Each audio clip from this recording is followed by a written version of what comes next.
Hello दोस्तों, नमस्कार। तो कैसे हैं आप सभी लोग। उम्मीद करते हैं कि सब स्वस्थ होंगे। तैयारी भी बहुत शानदार चल रही होगी। इस पथ का उद्देश्य नहीं है शांत भवन में टिक रहना, हमें पहुंचना उस सीमा पर जिसके आगे राह नहीं। तो दोस्तों, इसी मोटिवेशन के साथ एक बार फिर से सभी शेरनियों का मेरे यूट्यूब चैनल पर बहुत बहुत स्वागत है। तो आज की क्लास बहुत शानदार होने वाली है, जो यूपी SSS या किसी भी गवर्नमेंट एग्जाम के लिए बहुत ज़्यादा इम्पॉर्टेंट होने वाली है। तो प्लीज़ वीडियो के एंड तक ज़रूर बने रहें। वर्णमाला के बारे में विस्तृत जानकारी के लिए आप मेरे चैनल पर विजिट करें, जिसमें मैंने बहुत ट्रिकी वेज पे और व्यवहारिक सरल भाषा में समझाया हुआ है। तो आप लोग चैनल पर जाकर देख सकते हैं। हिंदी में कुल स्वरों की संख्या कितनी मानी गई है। तो हिंदी में कुल स्वरों की बात की गई तो सबसे पहले स्वर की परिभाषा जान लेते हैं कि वर्णों के व्यवस्थित क्रम समूह को वर्णमाला कहते हैं। वर्णों के व्यवस्थित क्रम समूह को वर्णमाला कहते हैं। और वर्णमाला में स्वर और व्यंजन, इसके दो पार्ट किए गए हैं वर्णमाला को, स्वर और व्यंजन। आप लोग साथ में टोटल नोट करते चलिए, और इसका बहुत अच्छे से डिटेल हम समझा दिए हैं। तो आप लोग चैनल पर जाके भी देख सकते हैं। वर्णमाला को बहुत अच्छे से हम पढ़ाए हैं। तो स्वर और व्यंजन हो गए। अब स्वर के हमारे 3 प्रकार हैं, इसको थोड़ा क्लियर करते हैं। जो स्वर हमारा है 11 स्वर टोटल है, और जो स्वर है हमारा इसके कितने प्रकार हैं। तो हिरिस स्वर है, इसको जो 11 स्वर है इसको अलग अलग बांटा गया है। हिरिस स्वर, दीर्घ स्वर, और एक क्या हमारा है, प्लुत स्वर। जो तीसरा हमारा है प्लुत स्वर है। तो जो पहला हमारा है छोटा, छोटी, छोटाऊ, आयुर जिसे कहते हैं, आ, छोटाई, छोटाऊ, और री, छोटा, छोटी, छोटाऊ, री माना गया है। ये हमारा हिरिस स्वर आ जाता है। जो हमारा दीर्घ स्वर है वो बड़ा है, बड़ी है, बड़ाऊ। ये पूछ लिया जाता है कि कौन सा हिरिस है कौन सा दीर्घ है। तो आप लोग साथ में नोट करते चलिए। ये है, और आय है, और वो है। ये हमारे दीर्घ स्वर हो जाते हैं। थोड़ा राइटिंग नहीं ठीक है, फिर भी ओरली बहुत क्लियर बोल रहे हैं। आप लोग साथ में नोट करते चलिए। प्लुत स्वर जो हमारा हो जाता है वो कभी कभी आप देखे होंगे, जैसे ओम लिखा जाता है तो आ ऐसे बड़ा सा बनाया जाता है, तो ओम। ये जो हमारा आ होता है इसे आयोगवाह वर्ड कहते हैं। ये आयोगवाह छोटा आ होता है, इसको कहते हैं। तो ये हमारा हो जाता है। तो इस प्रकार से हमारे 11 स्वर टोटल हो जाते हैं। तो चलिए हम नेक्स्ट पे चलते हैं। उम्मीद करते हैं कि पूरा स्वर बहुत अच्छे से आप लोग समझ पाए होंगे। अगर आप संस्कृत की बात करेंगे तो उसमें मूल स्वरों की कुल संख्या 9 मानी गई है। पाणिनि के काव्य शास्त्र के अनुसार 9 मानी गई है, लेकिन हिंदी में 11 स्वरों की संख्या मानी गई है। चलते हैं नेक्स्ट पर। हिंदी में कुल व्यंजनों की संख्या कितनी मानी गई है। तो हिंदी में कुल व्यंजनों की संख्या कौन कौन से है, 22 है, 17, 33, 12। तो कुल व्यंजन की अगर बात की जाए तो हमारे कुल व्यंजन हिंदी में 33 है। निम्नलिखित में से आयोगवाह वर्ड किसे माना गया है। तो निम्नलिखित में से आयोगवाह जो हमारे वर्ड हैं ये स्वर के ही भाग हैं। ये अनुनासिक स्वर, ये अनुनासिक स्वर इन्हें कहते हैं। अनुनासिक स्वर और विसर्ग स्वर, ठीक है। तो अंग और आहा जो हमारे हैं वो आयोगवाह वर्ड के अंतर्गत रखे गए हैं। बहुत इंपॉर्टेंट है, एग्जाम में पूछा जाता है। तो चलिए हम नेक्स्ट पे चलते हैं। निम्नलिखित में से अनुसार वर्ड किसे माना जाता है। तो अनुसार और अनुनासिक 2 होते हैं, हम आपको बता चुके हैं। तो ई, ये, अंग, री किसको माना जाता है। तो हमारे जो अनुसार हैं वो अंग है। अनुसार हमारे अंग और आहा है। चलिए नेक्स्ट पे चलते हैं। स्पर्श व्यंजनों की कुल कितनी संख्या मानी गई है। तो हमारे जो स्पर्श व्यंजन हैं उनकी कुल संख्या की बात की जाए तो 35, 25, 22, 18। तो स्पर्श व्यंजनों की कुल संख्या हमारी 25 है, जिसके 5 वर्ग हैं, क, च, ट, त, प। ये 5 वर्ग हैं, और पांचों वर्ग में 5-5 वर्ड आते हैं, यानी कि 25 हो जाते हैं टोटल। तो हमारे स्पर्श व्यंजनों की कुल संख्या टोटल 25 हो जाती है। काखा, गाघा, अंगा, चाचा, जझैया, टाटा, डढ़ा, तथा, दधना, पापा, बाबा, माँ। ये हमारे जो 25 वर्ड हैं वो हमारे स्पर्श व्यंजन हैं। तो उम्मीद करते हैं कि समझ गए होंगे आप लोग। निम्नलिखित में से पार्श्विक वर्ड किसे माना जाता है। तो हमारा जो पार्श्विक वर्ड है वो या, म, ल, र। तो जो हमारा ला है वो पार्श्विक वर्ड है, और जो हमारा ये दोनों बहुत, इसमें लोग कंफ्यूज भी रहते हैं। तो आज से आप लोग बिल्कुल कंफ्यूजन अपनी क्लियर कर लीजिए। तो रा को क्या लुंठित वर्ड माना जाता है, रा को लुंठित।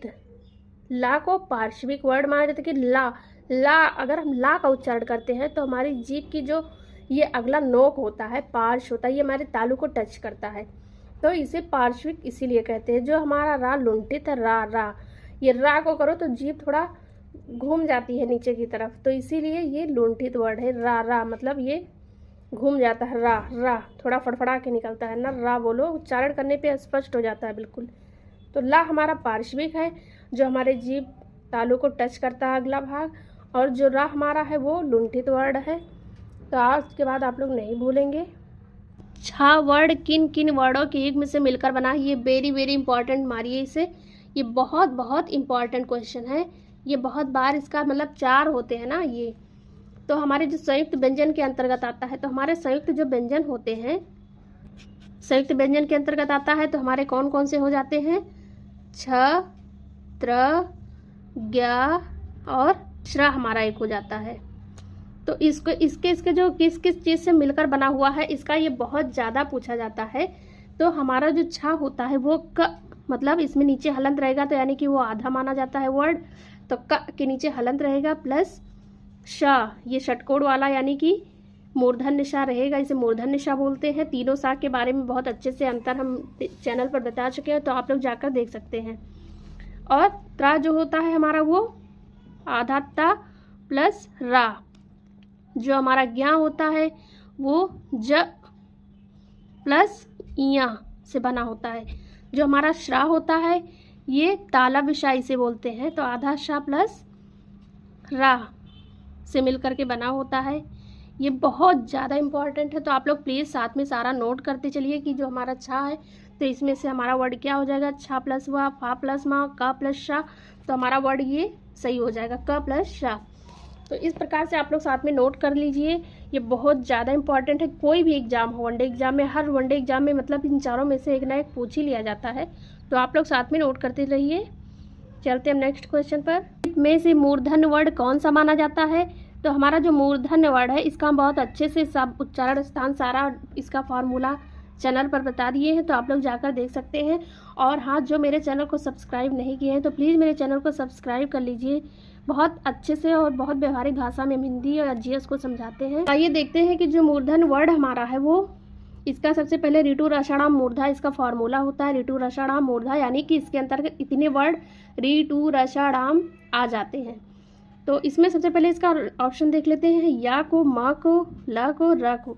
तो हमारा जो मूर्धन्य वर्ड है वो रा को माना जाता है। और रा को और किस वर्ग में रखा गया है तो आप लोग कमेंट सेक्शन में ज़रूर बताइए। तो जो रा है हमारा वो मूर्धन्य वर्ड है। अब मूर्धन्य वर्ड में कौन कौन से मूर्धन्य में आ जाते हैं, मूर्धन्य मतलब जो मुंह के द्वारा, जिनका मूर्धा के द्वारा उच्चारण किया जाता है, तो हमारे ऋण आ जाते हैं। और जो टा वर्ग के सारे वर्ड आ जाते हैं, मतलब टा वर्ग के सब आ जाते हैं, यानी टाटा डाढ़ा अड़ा आ जाते हैं। और रा प्लस मूर्धन्य शा आ जाता है। तो इतने वर्ड हमारे टा ठा डाढ़ा अड़ा, ये 5 वर्ड, और 2 ये रा और शा और ऋण, तो ये सारे इतने वर्ड हमारे मूर्धन्य के अंतर्गत आ जाते हैं। इसको और एक्सप्लेन हम चैनल पर किए हैं, तो आप लोग जाकर देख सकते हैं बहुत अच्छे से। चलते हैं नेक्स्ट क्वेश्चन पर। निम्नलिखित में से अंतस्थ व्यंजन की पहचान कीजिए। तो हमारा जो अंतस्थ व्यंजन होता है, तो सबसे पहले जान लीजिए कि कौन कौन सा होता है। तो जो हमारा अंतस्थ व्यंजन होता है ये सघोष या घोष वर्ड होते हैं, ये सारे मतलब यार अलावा ये हमारे सघोष और घोष वर्ड भी हो जाते हैं। तो यार अलावा हमारा जो हो जाता है र ल व, तो ये जो हमारे वर्ड हैं ये घोष या सघोष वर्ड भी हो जाते हैं हमारे, ये इतने सघोष वर्ड हो जाते हैं यार अलावा। और अंतस्थ व्यंजन ये 4 होते हैं। तो इस ऑप्शन में मत जाइएगा क्योंकि या भी दिया हुआ है, रा भी दिया हुआ है, तो ये कहीं मिसप्रिंट हो गया है। तो हमारा यार अलावा क्या है, अंतस्थ व्यंजन है, और सारे अंतस्थ व्यंजन क्या है, सघोष है। या प्लस वा, इन दोनों वर्ड को हम अर्ध स्वर के नाम से भी जानते हैं, अर्ध स्वर भी कहा जाता है, अर्ध स्वर कहा जाता है या और वा को। तो यार अलावा हमारे अंतस्थ व्यंजन है। चलते हैं नेक्स्ट पे। आप लोग साथ में नोट करते रहिए क्योंकि ये बहुत ज़्यादा इंपॉर्टेंट है, पूछा जाता है, यही सब क्वेश्चन पूछे जाते हैं बार बार एग्जाम में, हर एग्जाम में। तो निम्नलिखित में से नासिक वर्ड कौन कौन से माने जाते हैं? तो सबसे पहले देख लेते हैं कि जो नासिक होते हैं, यमंग गणनम इसका सूत्र होता है। तो यमंग गणनम, प्रत्येक वर्ग का 5वां अक्षर जो होता है, प्रत्येक वर्ग का 5वां अक्षर हमारा वो नासिक वर्ड हो जाते हैं। प्रत्येक वर्ग का 5वां अक्षर, ये बहुत ज़्यादा, यही याद रखिए, बस सारा याद हो जाएगा। 5वां वर्ड जो होता है वो नासिक होता है।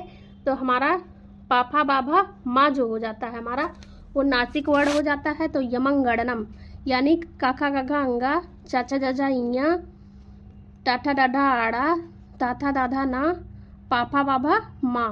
तो ये जो हमारे 5 वर्ड हो जाते हैं, इसी को यमंग गणनम कहते हैं।